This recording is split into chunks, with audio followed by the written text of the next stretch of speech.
Sekarang, Wira, Dwi, Nanda, Rizky dan juga dia berkumpul di kafe tanpa adanya Aditya lagi.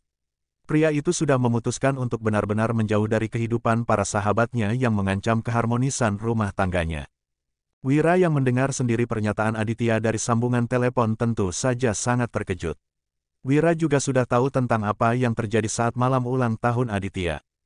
Dia jadi merasa bersalah karena mengajak Aditya membicarakan proyeknya sampai malam. Meski Aditya tak menyalahkannya tapi tetap saja Wira merasa bersalah. Semua ini pasti gara-gara bocil itu. Sungut dia yang baru mendengar kabar dari Wira. Jangan menyalahkan Anga, lo koreksi diri lo sendiri. Aditya nggak akan kayak gini kalau lo nggak terus cari masalah sama dia dan Anga. Tegur Wira. Mulai deh, lo ikut-ikutan belain dia ya. Dia tak terima jika satu persatu sahabatnya diambil oleh Anga. Bukannya belain, tapi sikap lo ini salah. Kenapa lo nggak terima banget kalau Aditya menikah sama Anga? Satu persatu dari kita juga pasti akan menikah. Terus kalau nanti Rizky dan Nanda menikah, lo juga nggak suka sama istri-istri mereka. Hak lo apa dia? Wira benar-benar marah saat ini. Dia merasa tidak ada masalah apapun dengan Aditya dan Anga, tapi malah hubungan mereka jadi renggang gara-gara sikap dia dan Mayang.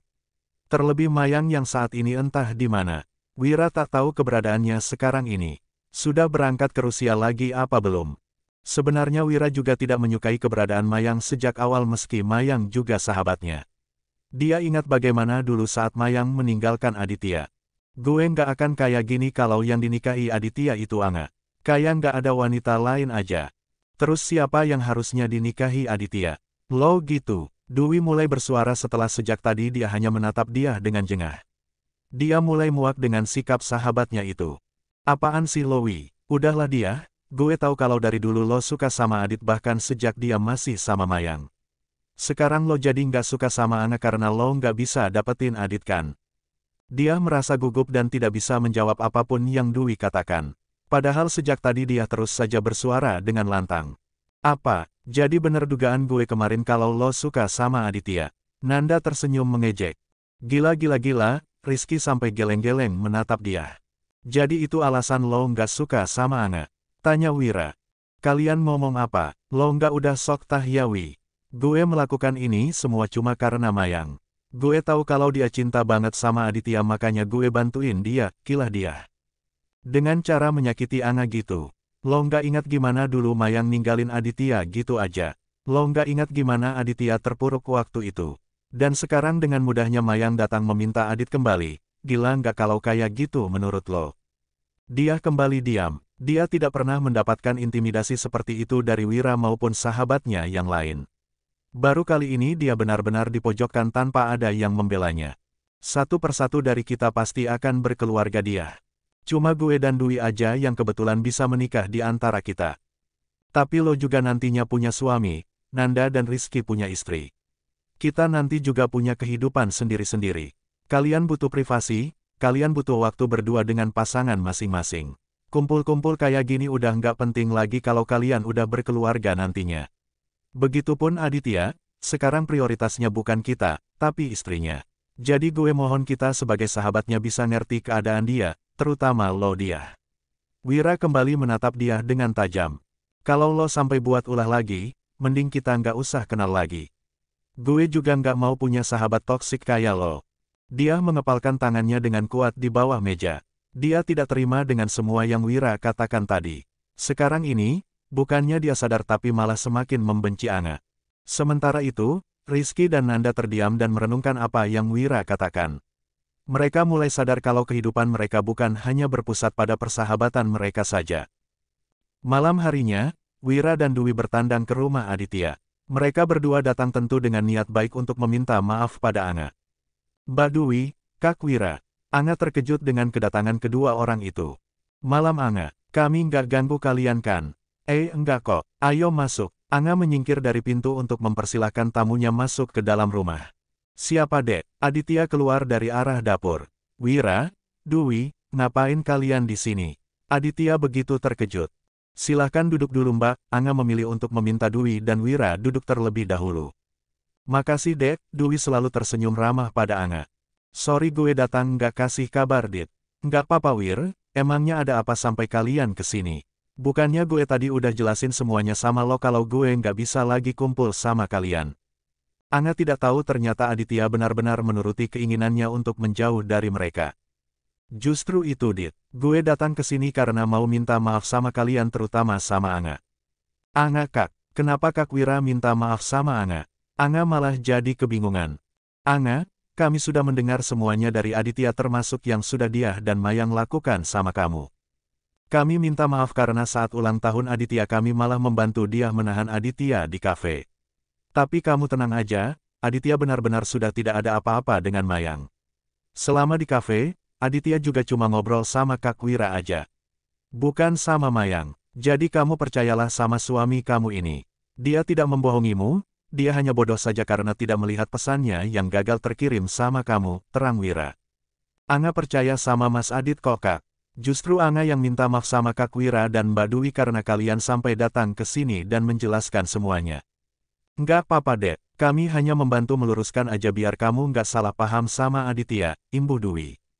Iya Mbak, terima kasih banyak. Makasih ya Dek karena kamu udah percaya sama Mas. Mereka saksinya kalau Mas sudah tidak ada apa-apa dengan Mayang. Iya Mas, Anga percaya kok. Tapi, kalau Mbak Mayang memang sudah kembali ke Rusia, kenapa saat di sini Mbak Mayang malah minta Anga untuk melepaskan Mas Adit? Bukannya itu aneh. Aditya, Wira dan Dwi saling bertatapan secara bergantian. Mereka sepertinya mulai menyadari ada keganjilan pada Mayang. Kita nggak tahu apa yang sedang direncanakan dia dan Mayang. Yang penting kalian hati-hati aja mulai sekarang. Juga jangan mudah terpengaruh oleh apapun. Kalian harus saling percaya, itu kuncinya. Iya Kak Wira, makasih banyak. Badai sepertinya memang belum berlalu. Belum ada juga pelangi yang timbul setelah hujan di kehidupan Anga. Tapi sekarang ini Anga harus lebih kuat untuk menghadapi badai susulan yang bisa datang kapan saja. Tapi jauh di dalam lubuk hati Anga, dia berharap badai di dalam rumah tangganya tak akan datang lagi. Aditya tersenyum saat menemukan Anga di dapur setelah dia lari pagi. Di waktu yang masih begitu pagi seperti ini, istrinya sudah begitu sibuk di dapur untuk menyiapkan sarapan dan bekal makan siang untuknya. Aditya perlahan mendekat tanpa suara sambil terus memperhatikan istrinya. Menurut Aditya, Anga tampak begitu cantik saat sedang sibuk seperti itu. Apalagi baju tidur tipis berbahan satin yang masih dikenakan Anga saat ini. Benar-benar membuat jiwa kelelakian Aditya memberontak. Mas, Anga memekik karena Aditya tiba-tiba memeluknya dari belakang.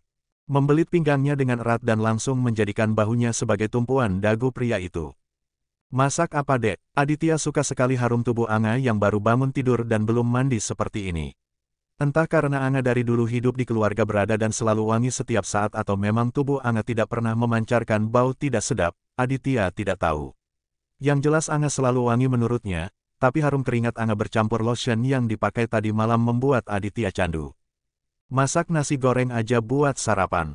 Kalau bekal buat Mas ada udang goreng mentega sama tumis tahu telur, ada juga salad dan buah.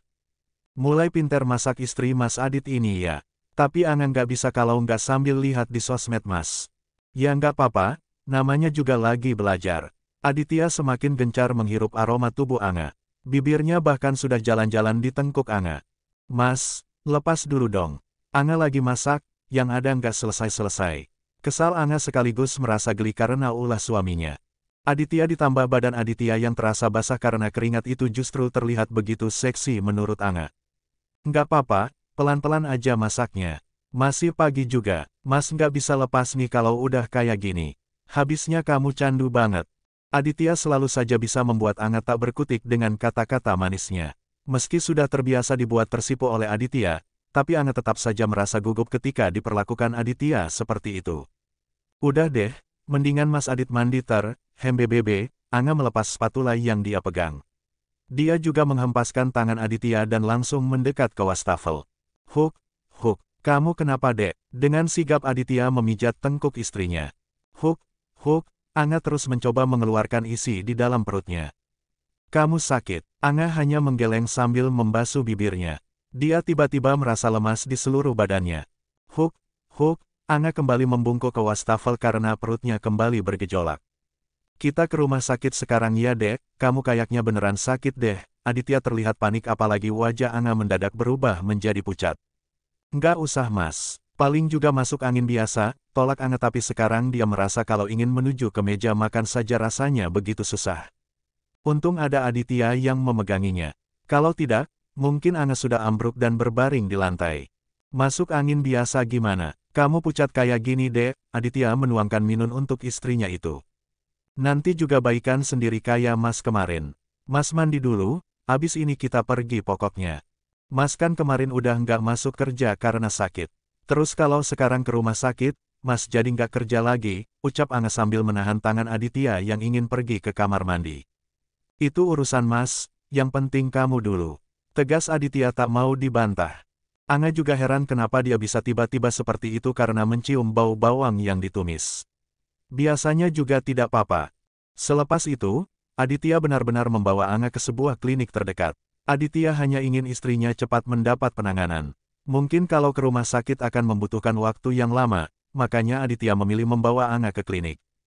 Gimana keadaan istri saya dokter? Aditya duduk di hadapan dokter bersama Anga yang sudah selesai diperiksa. Begini Pak, menurut hasil pemeriksaan, istri Bapak dinyatakan hamil. Apa dokter hamil? Aditya benar-benar terkejut bukan main. Sama halnya dengan Anga, dia juga tak menyangka kalau di usianya saat ini dia akan segera mempunyai anak. Tapi jujur, Anga saat ini begitu bahagia, apalagi yang ia kandung saat ini adalah anaknya bersama Aditya. Iya Pak, dan apa yang dikeluhkan Bu Anga tadi adalah gejala awal kehamilan. Namun untuk melihat keadaan janinnya di dalam, silakan bawa istri Anda ke dokter spesialis kandungan untuk mengetahui usia kandungannya. Baik dokter, terima kasih banyak. Anga merasa ada yang aneh dengan Aditya. Sejak keluar dari ruangan dokter tadi, pria itu terus terdiam. Kini sampai di tempat parkir pun Aditya masih membisu. Sikap Aditya itu tentu membuat Anga mengambil kesimpulan kalau Aditya tidak senang dengan kehamilannya. Raut wajah Aditya sama sekali tidak menunjukkan gurat bahagia seperti pria-pria yang mendengar kabar kehamilan istrinya. Dari film dan novel-novel yang Anga baca, seorang suami bahkan sampai menangis haru ketika mendapat kabar istrinya sedang mengandung benihnya. Tapi Aditya, Mas, Anga mencegah Aditya yang ingin menaiki motornya. Dalam, kenapa? Ada yang sakit, kamu mual lagi. Anga menggeleng dengan matanya yang mulai berkaca-kaca. Apa Mas Adit nggak seneng kalau Anga hamil? Suara Anga sudah bergetar karena tangisannya. Astagfirullah dek, kenapa bilang begitu? Tetapi kenapa dari tadi Mas Adit diam aja? Kenapa Mas Adit kelihatan nggak bahagia seperti suami-suami yang lain? Aditya mencakup wajah Anga yang sudah berderai air mata. Asal kamu tahu dek, Mas senang sekali. Mas bahagia bahkan ingin sekali berteriak biar orang-orang tahu kalau sebentar lagi Mas punya anak. Tapi Mas takut kalau kehamilan ini mengganggu kamu. Kamu masih muda dan masih kuliah, maafkan Mas yang nggak sempat berpikir panjang waktu melakukannya sama kamu. Harunya Mas menahannya sampai kamu siap, atau mungkin sampai kamu lulus kuliah. Mas takut kamu belum siap dan tidak menginginkan kehamilan ini. Mas Adit salah, Anga senang bisa hamil anak Mas Adit. Anga nggak keberatan sama sekali. Anga juga nggak pernah berpikir kalau kehamilan ini mengganggu Anga. Jadi kamu bahagia dengan kehamilan ini dek? Tentu Mas, Anga bahagia sekali. Grab, tak peduli kalau saat ini mereka sedang ada di parkiran klinik, Aditya langsung memeluk Anga. Dia bahkan mengangkat tubuh Anga dan membawanya berputar. Mas juga bahagia dek, bahagia sekali. Akhirnya Mas sebentar lagi jadi ayah. Tangisan Anga tadi langsung berubah menjadi tawa bahagia. Ternyata Aditya bukan tidak bahagia dengan kehamilannya. Tapi Aditya hanya takut kalau kehamilannya akan membuat Anga terganggu.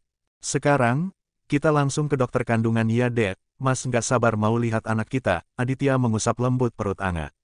Iya Mas, tapi tunggu, bukannya kemarin kamu bilang lagi datang bulan ya? Kok sekarang bisa hamil? Aditya ingat saat Aditya membangunkan Anga untuk sholat subuh. Itu cuma alasan Anga aja karena Anga lagi marah sama Mas Adit, cicit Anga dengan menunduk takut. Cek, kamu berani ya bohongin Mas. Aditya mencubit gemas pipi Anga. Al sakit Mas. Anga menegang pipinya yang dicubit Aditya tadi. Tapi nggak apa-apa, kali ini Mas maafin karena Mas lagi seneng soalnya. Ayo berangkat, nggak dimaafin juga nggak apa-apa, kan waktu itu Mas yang salah. Balas angsa tak mau kalah. Iya sayang, maafin Mas ya. Anga tak menyahut, dia terlalu malu karena Aditya memanggilnya seperti itu. Sayang, ulang Anga dalam hati sambil memegang kedua pipinya yang mengembang.